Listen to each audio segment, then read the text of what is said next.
अस्सलाम वालेकुम स्टूडेंट्स, मेरा नाम डॉक्टर फातिमा है और मैं आपको वर्ड टू वर्ड लर्निंग करवा रही हूँ। स्टूडेंट्स, इससे पहले चैप्टर नंबर 3 द सेल की काफ़ी ऑर्गेनेलिज को हम डिटेल में डिस्कस कर चुके हैं। उसमें हमने डिटेल में पढ़ा कि किसी भी ऑर्गेनेली का क्या फंक्शन है, मतलब हर चीज़ मैंने आपको विजुअलाइजेशन से पढ़ाने की कोशिश की ताकि आपको समझ आ जाए। ठीक है, चलिए हम इस चैप्टर में, इस टॉपिक में हम माइटोकॉन्ड्रिया को डिटेल से पढ़ते हैं। अच्छा, माइटोकॉन्ड्रिया क्या है, इसके बारे में मैं आपको पहले जनरल ओवरव्यू दे दूँ। माइटोकॉन्ड्रिया जो होता है ना, जिस तरह एक कोई भी शहर है, उस शहर की जो बिजली होती है वो कहाँ पे बनती है, जहाँ पे बिजली बन रही होती है उसको कहते हैं वो पावर हाउस है, क्योंकि वो पावर बना रहा है, बिजली बना रहा है। जिस तरह के आपके यहाँ भी डैम्स वगैरह मतलब होते हैं, डैम, पानी से अगर बिजली बनती है तो वहाँ पे डैम होते हैं, तो वहाँ पे पानी से फिर वाटर की जो एनर्जी होती है उसको कन्वर्ट किया जाता है इलेक्ट्रिकल एनर्जी में। ठीक है, तो वो जो डैम्स होते हैं उनको कहते हैं बिजली घर को कहते हैं powerhouse of the cell. इसी तरीके से जो सेल के लिए एनर्जी बनानी है ना, वो माइटोकॉन्ड्रिया ने बनानी है।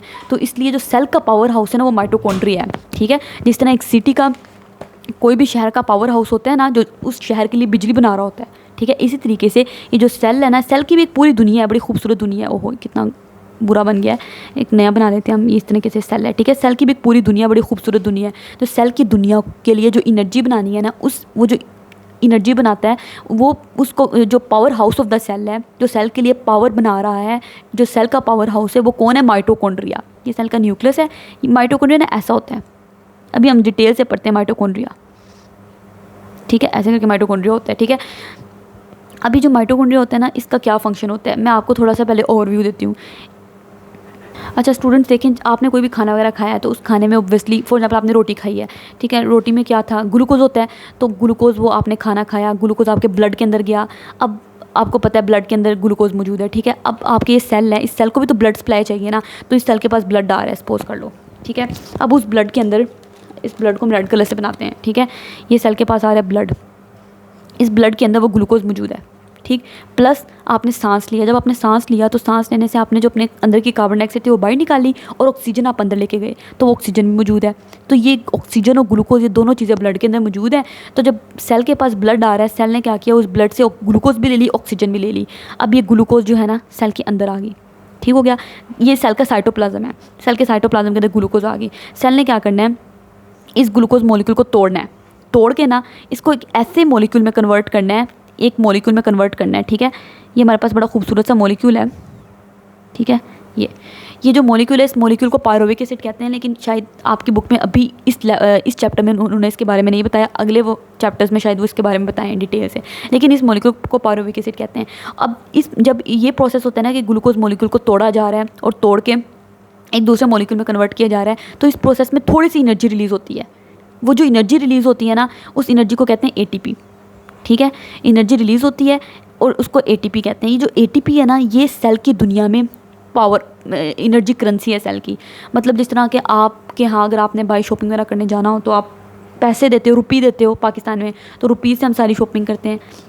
अगर आप डॉलर का नोट दे दो शॉपकीपर को तो उसको समझ नहीं आएगी, वो नहीं लेगा, क्योंकि डॉलर का नोट उसके लिए क्या ही मतलब ज़रूरत है, उसको तो रुपये चाहिए। इसी तरीके से सेल की दुनिया में एटीपी है, एनर्जी करेंसी। सेल को अगर कोई भी काम करना है तो सेल को एटीपी चाहिए। ठीक है, एटीपी होगी तो सेल वो काम कर पाएगा। जिस तरह मेरे मसल सेल हैं, अब मेरे मसल सेल कॉन्ट्रैक्ट, मैं लिख रही हूँ तो ये जो मेरे मसल सेल हैं कॉन्ट्रैक्ट कर रहे हैं ना, तो इनको कॉन्ट्रैक्ट करने के लिए भी एनर्जी चाहिए, एनर्जी चाहिए, एटीपी चाहिए। सही है, मैं आपको पढ़ा रही हूँ, मेरे ब्रेन के अंदर जो सेल्स हैं, न्यूरॉन सेल, वो काम कर रहे हैं। ठीक है, तो उन न्यूरॉन सेल को भी तो एनर्जी चाहिए काम करने के लिए, तो वो एनर्जी क्या है, वो एटीपी चाहिए। तो वो एटीपी कहाँ से आ रही है? इस ग्लूकोज को तोड़ने से आ रही है। ठीक है, जो मैंने खाना खाया हुआ है ग्लूकोज, तो ये ग्लूकोज को तोड़ने से ये। अब माइटोकॉन्ड्रिया का कहाँ पे रोल आएगा? अब ब्लड के अंदर ऑक्सीजन भी मौजूद है ना, तो ये जो मॉलिक्यूल है बड़ा सियाना है, ये मॉलिक्यूल देखता है ऑक्सीजन भी मौजूद है, तो जब ऑक्सीजन मौजूद होगी ना तो ये मॉलिक्यूल माइटोकॉन्ड्रिया के अंदर चला जाएगा। अब माइटोकॉन्ड्रिया के अंदर मॉलिक्यूल जाएगा ना, ये मॉलिक्यूल माइटोकॉन्ड्रिया के अंदर आ गया। ठीक है, और ये जो ऑक्सीजन है ना, ये भी माइटोकॉन्ड्रिया के अंदर आ जाएगी। अब उस ऑक्सीजन की मौजूदगी से इस मॉलिक्यूल को मज़ीद तोड़ा जाएगा और मज़ीद तोड़ के इससे एनर्जी निकाली जाएगी। तो ये जो प्रोसेस है ना, जो ऑक्सीजन की मौजूदगी में मॉलिक्यूल को तोड़ा जा रहा है, हमारे खाने को तोड़ा जा रहा है, इस प्रोसेस को कहते हैं एरोबिक रेस्पिरेशन। ठीक है, एरोबिक रेस्पिरेशन। ठीक है, वैसे तो रेस्पिरेशन का क्या मतलब होता है? रेस्पिरेशन का मतलब होता है ग्लूकोज मॉलिक्यूल या जो आपने खाना खाया उसको तोड़ना और उसको तोड़ के एनर्जी लेना। ठीक है, ये भी रेस्पिरेशन का प्रोसेस है। ठीक है, लेकिन ये जो प्रोसेस है ना, इसमें ऑक्सीजन इस्तेमाल नहीं हो रही। ठीक है। इस प्रोसेस में अभी ऑक्सीजन इस्तेमाल नहीं हो रही। जब ऑक्सीजन इस्तेमाल होगी तो इस प्रोसेस को कहेंगे एरोबिक रेस्पिरेशन। और ये एरोबिक रेस्पिरेशन का प्रोसेस माइटोकॉन्ड्रिया में होता है, क्योंकि माइटोकॉन्ड्रिया में ही ऑक्सीजन जाती है और जाके उस मॉलिक्यूल को मज़ीद तोड़ेगी, मज़ीद उससे एनर्जी निकालेगी। सही है। तो ये बात और माइटोकॉन्ड्रिया के बारे में अगर मैं आपको दिखाऊँ तो माइटोकॉन्ड्रिया का स्ट्रक्चर ऐसा होता है। माइटोकॉन्ड्रिया की एक आउटर मेम्ब्रेन होती है ऐसे करके, और अंदर की तरफ जो मेम्ब्रेन होती है ना वो फिंगर लाइक प्रोजेक्शन की सूरत में होती है। ऐसे उंगलियां बन रही है ना, देखिए उंगली बन रही है, ये फिंगर लाइक प्रोजेक्शन की सूरत में अंदर की तरफ जो मेम्ब्रेन होती है ऐसे करके। अंदर की मेम्ब्रेन सीधी सादी नहीं होती, वो ऐसे फिंगर लाइक प्रोजेक्शन की सूरत में होती है। ये देखें, ये फिंगर लाइक उंगली की तरह प्रोजेक्शन है, ठीक है, ऐसे करके ऐसे, ठीक है। तो ये जो अंदर की ये आउटर मेम्ब्रेन है, ठीक है, माइटोकॉन्ड्रिया की, और ये जो अंदर की तरफ फिंगर लाइक प्रोजेक्शन है इनको कहते हैं क्रिस्टी, ठीक है। ये देखें क्रिस्टी, सिस्टर्नी नहीं कहना आपने, मिक्स कर देते हैं बच्चे। सिस्टर्नी जो थे ना वो गोल्जी एपिटस में थे और एंडोप्लाज्मिक रेटिकुलम में थे, यहाँ पे क्रिस्टी हैं, इनको कहते हैं क्रिस्टी, ठीक है। ये माइटोकॉन्ड्रिया क्यों, देखो अल्लाह ताला ने ऐसा माइटोकॉन्ड्रिया क्यों नहीं बनाया, आउटर मेम्ब्रेन और फिर अंदर सीधी ऐसी इनर मेम्ब्रेन, क्यों? क्योंकि ना इधर बहुत ज़्यादा रिएक्शन होने हैं। इधर अगर ऐसे होता ना तो ये एरिया बहुत थोड़ा है, देखें बस इतना सा है। इस केस में देखो यहाँ पे एरिया कितना ज़्यादा है, ये इधर भी रिएक्शन हो सकता है, इधर भी, कितनी जगह है, इधर सारे हर जगह रिएक्शन हो सकता है। तो अगर इस तरीके से अल्लाह ताला ने अरेंजमेंट रखी है ना तो इसका बहुत फ़ायदा है, क्योंकि सरफेस एरिया इंक्रीज़ हो रहा है, देखो कितना ज़्यादा सरफेस एरिया है, ठीक है। इधर देखें बस इधर हल्का, इधर अगर इस तरह होता तो बस इधर रिएक्शन हो जाता है, इधर तो जगह थोड़ी होती है रिएक्शन के लिए, तो ज़्यादा जगह चाहिए रिएक्शन के लिए। तो उतनी ज़्यादा जगह को इतनी थोड़ी जगह में अल्लाह ताला ने कवर करने के लिए ना उनको फोल्ड की सूरत में कर दिया। जिस तरह अगर आपने ज़्यादा चीज़ को थोड़ी सी जगह में मतलब रखना हो ना तो आप उसको फोल्ड करके रख सकते हो। तो इसी तरीके से अल्लाह ताला ने बहुत ये लंबा स्ट्रक्चर था अंदर वाला ना, तो उसको अंदर रखना था, उसमें ब्रेन को अंदर डालना था, तो अल्लाह ताला ने उसमें ब्रेन को अंदर फोल्ड करके डाल दिया। देखें कितनी अल्लाह ताला की कुदरत वाली बात है, ठीक है, सुभान अल्लाह। ये देखें इसको अंदर फोल्ड करके डाल दिया ताकि वो अंदर पूरी भी आ जाए, सही है। तो इसलिए ये अंदर लाइक फिंगर लाइक प्रोजेक्शन बन के, जिनको क्रिस्टी कहते हैं। इसके अलावा माइटोकॉन्ड्रिया जो होता है ना, इसका अपना डीएनए होता है और अपने इसके अंदर राइबोसोम मौजूद होते हैं, सही है। अब यही बात इन्होंने सारी लिखी हुई, देखिए ये भी इन्होंने बिल्कुल वही स्ट्रक्चर माइटोकॉन्ड्रिया का बनाया हुआ है।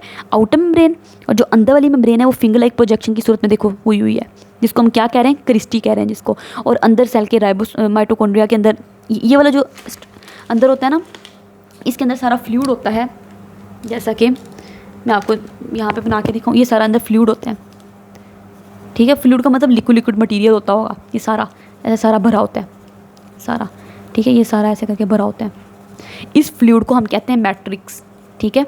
ये सारा करके अंदर फ्लूइड मौजूद होता है। इस फ्लूइड को क्या कहते हैं, इस फ्लूइड को हम मैट्रिक्स कहते हैं। ये बात आपने याद रखनी है, ये बातें उन्होंने बताई हुई है। देखें ये मैट्रिक्स उन्होंने दिखाया हुआ है, आउटर मेम्ब्रेन है, ये अंदर राइबोसोम छोटे छोटे स्ट्रक्चर हैं, इनर मेम्ब्रेन है, फिर ये देखें अंदर डीएनए है और ये छोटे राइबोसोम होते हैं। ये माइटोकॉन्ड्रिया का अपना डीएनए होता है। और जिस भी ऑर्गेनेली के पास अपना डीएनए होगा ना तो उसको तो किसी की मोहताजगी की ज़रूरत नहीं है, वो अपना खुद ही डिवाइड कर सकता है। मतलब जब सेल के अंदर पड़े हुए माइटोकॉन्ड्रिया का जब दिल करेगा ना वो 1 से 2 हो जाएगा, जब दिल करेगा 2 से 4 हो जाएगा। क्यों? क्योंकि इसके पास अपना डीएनए है, इसके पास अपना राइबोसोम है, इसको किसी की मोहताजगी की ज़रूरत नहीं है। अलबत्ता जो बाकी सेल के ऑर्गेनेलीज होते हैं ना, जिस तरह एंडोप्लाज्मिक रेटिकुलम, गोल्जी एपिटस, उन्होंने अगर डिवाइड वगैरह होना है ना तो उनको जो सेल के अंदर दरमियान में पड़ा हुआ न्यूक्लियस है ना वो इजाज़त देगा तो वो डिवाइड होंगे, क्योंकि वो जो न्यूक्लियस है ना उसके अंदर सेल का डीएनए पड़ा हुआ है। लेकिन इसके पास तो अपना डीएनए, तो इसको किसी की परमिशन की ज़रूरत नहीं है, खुद ब खुद डिवाइड हो जाता है जब इसका ज़रूरत दिल करे, जब ज़रूरत हो, ठीक है। अब माइटोकॉन्ड्रिया के बारे में हम डिटेल से पढ़ लेते हैं। माइटोकॉन्ड्रिया ने क्या करना है, वो कहते हैं energy is an important theme in biology में एनर्जी बहुत इंपॉर्टेंट है, क्योंकि हर चीज़ को तो काम करने के लिए एनर्जी चाहिए। एनर्जी नहीं होगी तो कोई कैसे काम करेगा? अगर एनर्जी नहीं होगी तो मेरे मसल सेल कैसे कॉन्टैक्ट करेंगे? एनर्जी नहीं होगी, मेरे ब्रेन सेल जो है वो कैसे फंक्शन करेंगे? मुझे कैसे समझ आएगा मैंने क्या करना है? तो हर चीज़ के लिए तो एनर्जी चाहिए, तो वो एनर्जी माइटोकॉन्ड्रिया दे रहा है, ठीक है। तो कितना ज़रूरी है सेल के लिए। ऑल सिस्टम, वो कहते हैं सारे के हमारे system, from cell to ecosystem, एक छोटे से सेल से लेकर इतना बड़ा इकोसिस्टम। इकोसिस्टम क्या होता है? वो इतना बड़ा इन्वायरमेंट जहाँ पे living organism non living organism के साथ इंटरेक्ट कर रहे होते हैं। जिस तरह कि मैं हूँ, अब मैं अपने इन्वायरमेंट में रह रही हूँ, तो मैं अपने इन्वायरमेंट में इनकी जो लिविंग चीज़ें हैं, जिस तरह पौधे हो गए, दूसरे एनिमल्स हो गए, उनके साथ मेरा राब्ता है। इसके अलावा नॉन लिविंग थिंग जैसा कि पानी नॉन लिविंग है, सूरज की रोशनी नॉन लिविंग है, उनके साथ मेरा ताल्लुक है। तो ये सारा इकोसिस्टम है, ये कितने बड़े लेवल पे है। वो कह रहा है कि छोटे से लेवल मतलब सेल और इतना बड़ा लेवल इकोसिस्टम, तमाम चीज़ों को एनर्जी चाहिए टू वर्क, काम करने के लिए, ठीक है। वो कहते हैं जो सेल है ना, सेल वो एनर्जी कैसे लेगा, सेल को एनर्जी मिलेगी एक प्रोसेस के ज़रिए से जिसको रेस्पिरेशन कहते हैं। और रेस्पिरेशन के प्रोसेस में क्या होता है, जो आपने खाना खाया है, breakdown of organic food, जो आपने खाना खाया है, जो ऑर्गेनिक फूड है उसको तोड़ा जाता है इन और जिस प्रोसेस के ज़रिए से तोड़ा जाता है उस प्रोसेस को रेस्पिरेशन कहते हैं। वही जो मैंने आपको यहाँ पे कहानी सुनाई, वो प्रोसेस जिसके ज़रिए से जो आपने ऑर्गेनिक फूड जो खाना खाया उसको तोड़ा जाएगा, उस प्रोसेस को रेस्पिरेशन कहते हैं। ठीक है, वो कह रहा है लेकिन इफ़ इट रिक्वायर्स ऑक्सीजन, लेकिन अगर ऑक्सीजन की ज़रूरत हो तो it is called aerobic respiration. फिर इस रेस्पिरेशन को हम कहेंगे एरोबिक रेस्पिरेशन, क्योंकि एरोबिक का मतलब ही ऑक्सीजन होता है। ठीक है, अगर ऑक्सीजन मौजूद है, देखें जिस तरह यहाँ पे ऑक्सीजन मौजूद थी, अगर ऑक्सीजन मौजूद है तो ऑक्सीजन की मौजूदगी में जो माइटोकॉन्ड्रिया में अब जो प्रोसेस हो रहा है इसको कहते हैं एरोबिक रेस्पिरेशन। रेस्पिरेशन इसलिए क्योंकि अभी भी हम फूड को तोड़ ही रहे हैं, और एरोबिक इसलिए क्योंकि ऑक्सीजन की मौजूदगी में तोड़ रहे हैं। सही है, it take place in mitochondria, और ये जो एरोबिक रेस्पिरेशन का प्रोसेस है माइटोकॉन्ड्रिया में चलना है। ठीक है, अब mitochondria are found in all aerobic eukaryotic cell. Mitochondria कहाँ पे पाया जाएगा, जैसे पता है एरोबिक सेल्स के अंदर ही पाए जाएंगे। एरोबिक का मतलब है वो, एरोबिक मतलब ऑक्सीजन की मौजूदगी में वो सेल जो ऑक्सीजन की मौजूदगी में फूड को तोड़ेंगे, उन्हीं के अंदर माइटोकॉन्ड्रिया ज़रूरी है। ठीक है, तो ऑल एरोबिक और यूकैरियोटिक सेल के अंदर, क्यों, क्योंकि माइटोकॉन्ड्रिया तो मेम्ब्रेन बाउंडेड स्ट्रक्चर है, डबल मेम्ब्रेन है, एक भी नहीं दो, तो ये तो यूकैरियोट्स के अंदर ही मौजूद हो सकता है। प्रोकैरियोट्स के अंदर तो मेम्ब्रेन बाउंडेड स्ट्रक्चर ही नहीं होते। ये हम शुरू से पढ़ते हैं, अगर आप चैप्टर में से स्टार्ट में पढ़े होंगे तो आपके इतने कॉन्सेप्ट क्लियर हो चुके होंगे। ठीक है, आउटर मेम्ब्रेन वो कहता है माइटोकॉन्ड्रिया की स्मूथ होती है, ये वही बात मैंने आपको दिखाई, आउटर मेम्ब्रेन स्मूथ है, जबकि जो इनर मेम्ब्रेन है वो फोल्डिंग बना रही है, फिंगर लाइक प्रोजेक्शन बना रही है। देखें उंगली की तरह प्रोजेक्शन है, जिनको क्रिस्टी कहते हैं। देखें आउटर मेम्ब्रेन जो होती है वो स्मूथ होती है, जबकि जो इनर मेम्ब्रेन होती है वो फिंगर लाइक प्रोजेक्शन बना रही है, जिसको हम क्रिस्टी कहते हैं। ठीक है, तो और ये जो क्रिस्टी होते हैं इनका मकसद क्या है, इन्होंने सरफेस एरिया बढ़ाया हुआ है रेस्पिरेशन के लिए, क्योंकि सेलुलर रेस्पिरेशन का प्रोसेस जो ऑक्सीजन की मौजूदगी में ग्लूकोज तोड़ना है वो यहीं पर होना है, तो उसके लिए ज़्यादा सरफेस एरिया चाहिए, तो इसकी वजह से मुमकिन है। ये मैंने आपको पहले बता चुकी हूँ। ठीक है, द फ्लूइड जो माइटोकॉन्ड्रिया के अंदर होता है उस फ्लूइड को मैट्रिक्स कहते हैं। ये देखें ये सारा फ्लूइड है, ये सारा ये देखें फ्लूइड है, इस फ्लूइड को मैट्रिक्स कहते हैं माइटोकॉन्ड्रिया के अंदर। इसके अलावा वो कहते हैं कि माइटोकॉन्ड्रिया के अंदर अपना डीएनए और अपने राइबोसोम है। बिल्कुल, ये देखिए माइटोकॉन्ड्रिया का अपना डीएनए और अपने राइबोसोम गोल गोल छोटे छोटे नज़र आ रहे हैं। ठीक है, जिसकी वजह से they can multiply within the cell at their own, वो सेल में अपनी मर्जी से जब दिल करे मल्टीप्लाई हो सकते हैं। ठीक है, इनको किसी सेल के जो अंदर दरमियान में जो न्यूक्लियस होता है उसकी परमिशन लेने की ज़रूरत नहीं है। और इनका मकसद क्या है, इनका फंक्शन क्या है, इन्होंने एनर्जी प्रोड्यूस करनी है in the form of ATP की सूरत में इन्होंने एनर्जी प्रोड्यूस करनी है। यही वजह है कि इनको सेल का पावर हाउस कहते हैं, क्योंकि जिस तरह एक शहर के लिए, जिस मैंने सारी बातें आपको पहले कहानी की सूरत में सुना दी थी, पढ़ा दी थी। ठीक है, उम्मीद है कि आप माइटोकॉन्ड्रिया आपको अच्छे से समझ आया होगा। अगले लेक्चर में इंशाल्लाह हम प्लास्टिड्स पढ़ते हैं। और काइंडली आप हमारे चैनल को सब्सक्राइब करें, अपने फ्रेंड के साथ शेयर करें, लाइक करें, बेल आइकन को प्रेस करें ताकि आपको सारी वीडियोस मिलती रहें। अल्लाह हाफिज़।